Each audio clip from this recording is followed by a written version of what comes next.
Hello students, आज हम लोग राष्ट्रीय आय तथा आर्थिक कल्याण के संबंध के बारे में चर्चा कर रहे हैं। देखिए, राष्ट्रीय आय उन वस्तुओं और सेवाओं के मौद्रिक मूल्य का शुद्ध प्रवाह है जिसका किसी अर्थव्यवस्था के नागरिक एक वर्ष में उत्पादन करते हैं।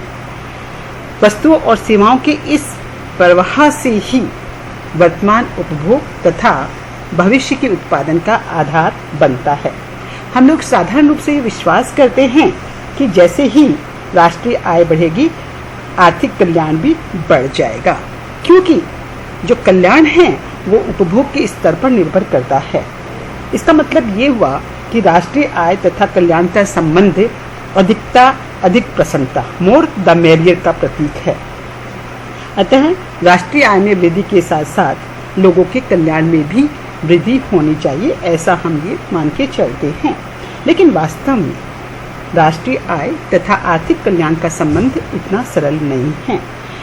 इनका विश्लेषण करने के लिए हमें बहुत सारी चीज़ों को भी देखना पड़ता है। सबसे पहले हम ये देखते हैं कि आर्थिक कल्याण क्या है।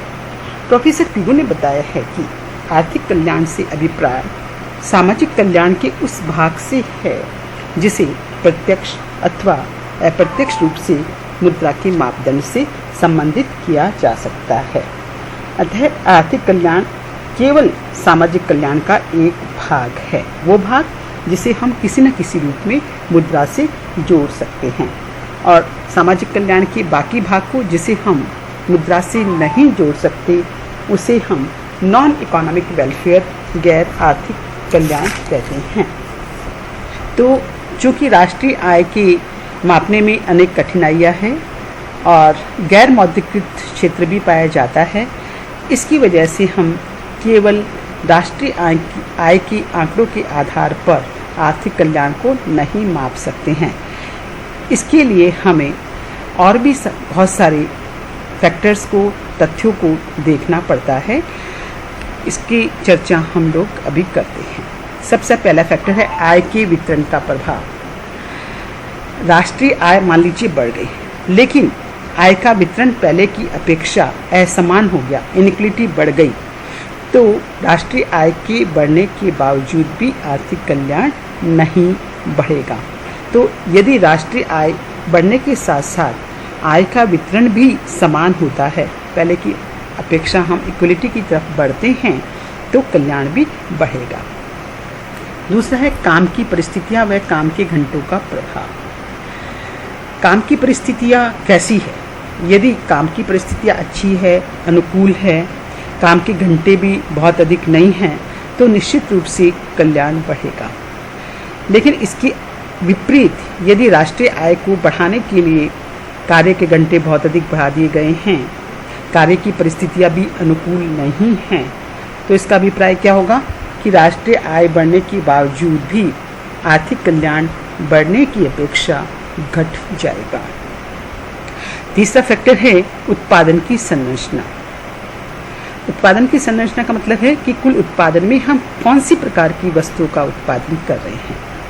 यदि हम उपभोक्ता वस्तुओं की उत्पादन अधिक कर रहे हैं, तो आर्थिक कल्याण बढ़ जाएगा, और इसी की अपेक्षा यदि पूंजीगत वस्तु की उत्पादन अधिक किया जा रहा है, तो आर्थिक कल्याण बढ़ने की अपेक्षा कम हो जाएगा, हो सकता है दीर्घकाल में बढ़ जाए। नेक्स्ट है उपभोग की वस्तुओं की संरचना। अब हम लोग उपभोक्ता वस्तु की संरचना भी देखते हैं कि उनमें किस प्रकार की वस्तुओं का उत्पादन किया जा रहा है।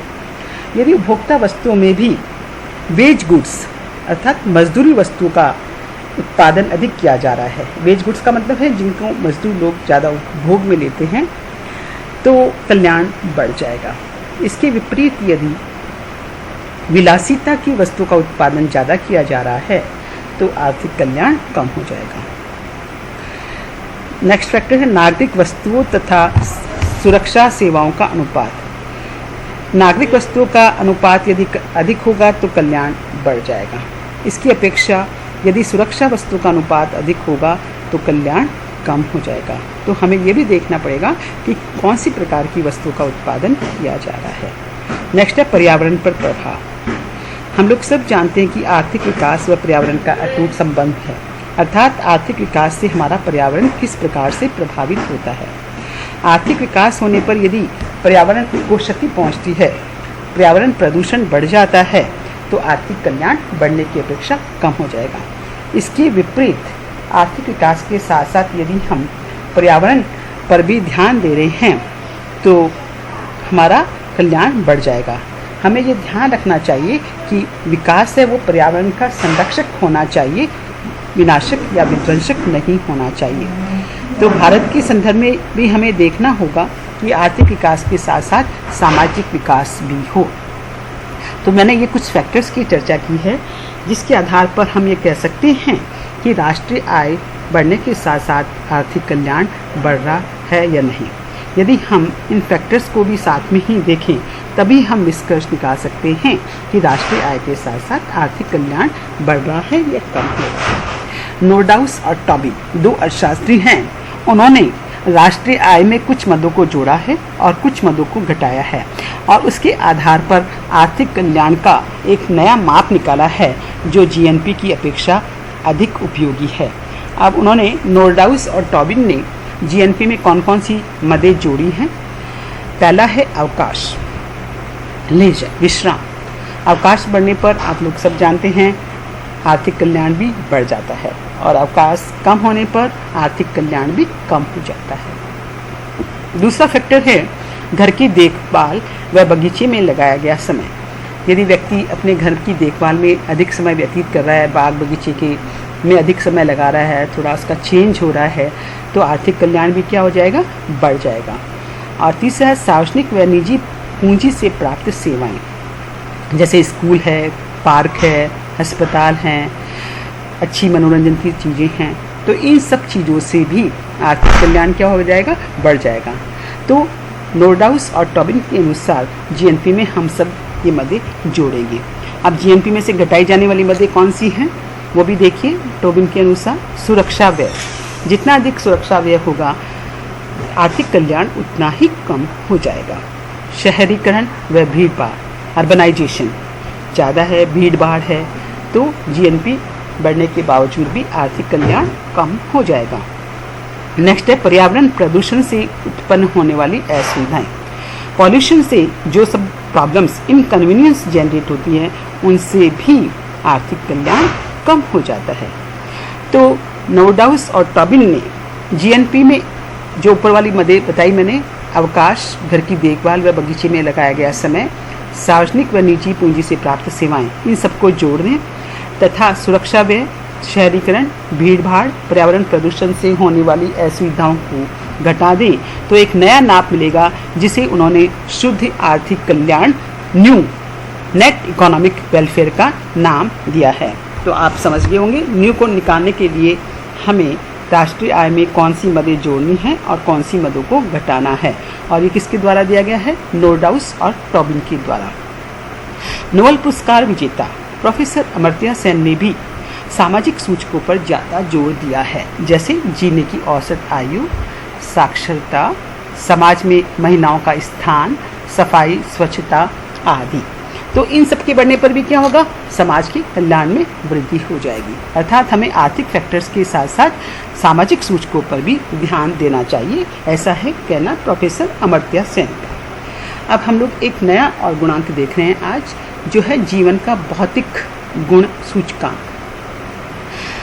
अमेरिका की निजी संस्था ओवरसीज विकास परिषद ने आर्थिक कल्याण का मापन करने हेतु जीवन का भौतिक गुण सूचकांक प्रतिपादित किया है, जिसमें 3 सूचक कौन कौन से, जीवन प्रत्याशा, शिशु मृत्यु दर और साक्षरता, इनको शामिल किया गया है। इन तीनों की उपलब्धियों के आधार पर जीवन के एक संयुक्त भौतिक गुण सूचकांक का निर्माण किया गया है। इस सूचकांक के लिए प्रत्येक देश की उपलब्धि को 1 से 100 के पैमाने के बीच में मापा जाता है। 1 को सबसे घटिया उपलब्धि और 100 को सबसे बढ़िया बेस्ट उपलब्धि माना जाता है। लेकिन प्रोफेसर टोडारो ने इस सूचकांक की आलोचना करते हुए बताया है कि इस सूचकांक में जीवन की गुण संबंधी धारणा में सामाजिक और मनोवैज्ञानिक विशेषताओं को शामिल नहीं किया गया है, और इसके साथ ही सूचकांक के निर्माण में प्रत्येक सूचक को समान जो वेट दिया गया है, भार दिया गया है, जो महत्व दिया गया है, वो भी अप्रोप्रिएट नहीं है, सही नहीं है। तो इस प्रकार से मैंने देखा, आपको बताया कि आर्थिक कल्याण के मापक के लिए अनेक मापन हैं, काफ़ी डिस्कस की हमने। अब आप लोग पूछेंगे कि इसमें सबसे अच्छा मापन या मेजरमेंट कौन सा है, तो ये निष्कर्ष निकालना कठिन है। सबकी अपने महत्व है, गुण हैं, दोष हैं, तो इसलिए हम ये नहीं कह सकते कि सबसे अच्छा मेजरमेंट ये है। लेकिन फिर भी प्रोफेसर लिप्सी ने बताया है कि भविष्य में आर्थिक कल्याण के मापकों में कितना भी परिवर्तन क्यों न हो, वे पूरी तरह सकल राष्ट्रीय उत्पाद का स्थान नहीं ले सकेंगी। अर्थात सकल राष्ट्रीय उत्पाद है वो आर्थिक कल्याण का मापन बना रहेगा। तो धन्यवाद बच्चों, आज हमने आपको एक नया टॉपिक बताया है, राष्ट्रीय आय व आर्थिक कल्याण, और उसके डिफरेंट प्रकार के कंसेप्ट्स के बारे में मैंने आपको चर्चा की।